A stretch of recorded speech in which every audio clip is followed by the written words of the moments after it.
Kalian takut didatangi DC lapangan ya, ini fakta pinjol yang jarang pakai DC lapangan di 2026 teman-teman ya.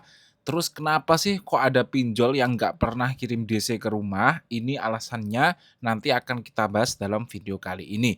Kemudian kalau kamu galbay, nah ya nanti list yang akan saya berikan ini jenis pinjol yang biasanya cuma nagih via handphone saja, tidak pakai DC lapangan, teman-teman.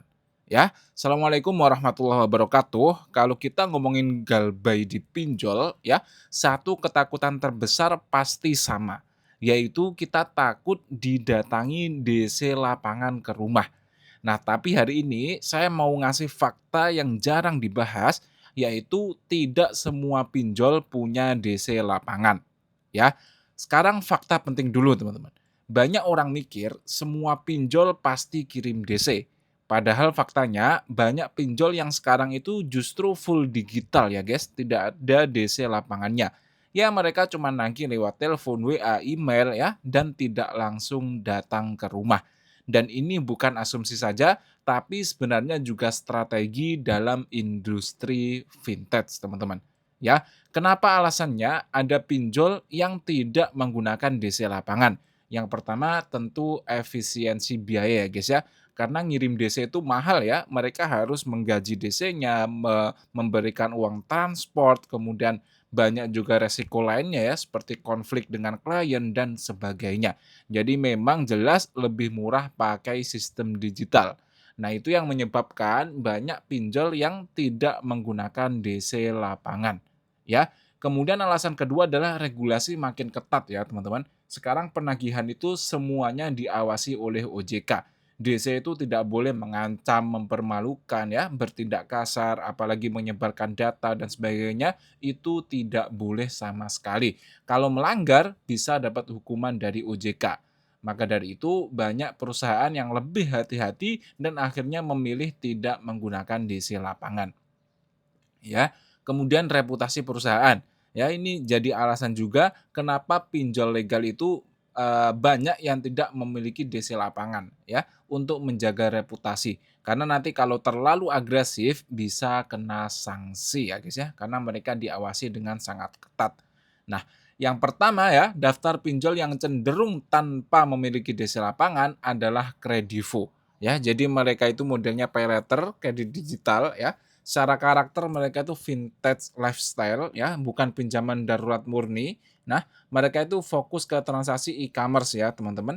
Jadi kesimpulannya sangat kecil ya DC lapangan dari Kredivo ini datang. Ya, biasanya tekanan utama itu menggunakan telepon, notifikasi atau pembatasan akun. Yang kedua adalah Julo ya. Julo ini juga full digital dari awal sampai akhir ya, teman-teman. Sistem AI risk-nya ya, AI risk scoring-nya itu sangat kuat dan biasanya penagihannya itu via call center ya. Beberapa sumber menyebut Julo memang tanpa DC lapangan ya, teman-teman. Nah, kemudian ada kami ya, ada kami juga banyak laporan WA ya, banyak laporan penagihannya itu via WA atau telepon saja, fokus volume tinggi bukan penagihan fisik ya, mungkin di WA terus-menerus ya, tapi tidak ada DC lapangan yang cenderung datang. Selanjutnya rupiah cepat ya, mereka juga sama fokusnya ke speed dan volume, mereka penagihannya itu berbasis sistem ya, sangat minim aktivitas lapangan ya, dikenal fokus digital collection ya, kesimpulannya mereka itu jarang menggunakan DC tapi agresif di telepon.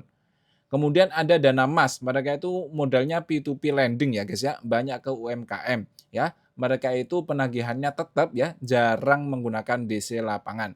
Ada lagi uang mi, mereka itu proses 100% online ya guys ya, jadi tidak berfokus kepada DC lapangan fisik.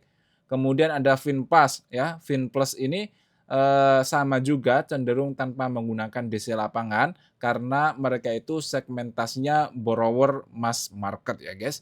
Kemudian ada Tunaiku. Tunaiku ini juga pinjaman dari institusi atau amar bank ya di sini yang dari Tunaiku ini lebih menggunakan banking style ya. Jadi penagihannya itu lebih formal dan tidak agresif di lapangan. ya. Mereka menyebutkan ya, disebutkan tidak menggunakan DC lapangan dan kalau bisa kita simpulkan ya, Tunaiku ini sangat kecil kemungkinan nanti DC-nya datang. Kemudian ada Kredivas ya, ini juga sama modelnya itu pinjaman digital cepat, jadi penagihannya itu via sistem dan sering tidak menggunakan DC lapangan. Kemudian ada S-Pinjam atau SPayLater ya, Shopee dan sebagainya ini, mereka itu ekosistemnya e-commerce ya guys ya, e-commerce, tidak punya struktur DC lapangan sendiri ya. Jadi semua itu via sistem dan collection digital. Kesimpulannya hampir tidak ada DC lapangan. Nah, selanjutnya ini penting ya, kalau tidak ada DC lapangan bukan berarti tidak ada tekanan ya guys ya. Biasanya mereka itu bisa spam telepon ya, WA terus-menerus ya, kemudian tekanan psikologis hanya bentuknya berbeda. Memang tidak ada DC tapi biasanya mereka itu spam spam spam gitu guys. Kalau kayak gitu ya udah dijawab saja sebisanya, memang belum punya uang kalau galbay ya guys ya. Dan kalau sudah punya uang juga pasti akan dibayar kok, seperti itu ya teman-teman. Nah, kemudian perbandingan realistisnya kalau tanpa DC jelas tidak akan didatangi, kalau ada DC nanti didatangi ya. Ini jelas ya teman-teman. Kemudian kenapa orang salah fokus? Banyak orang mikir yang penting nggak ada DC. Nah itu nggak boleh kayak gitu ya guys ya. Padahal yang harus difikir adalah kemampuan bayar, kontrol hutang, dan strategi keluar ya.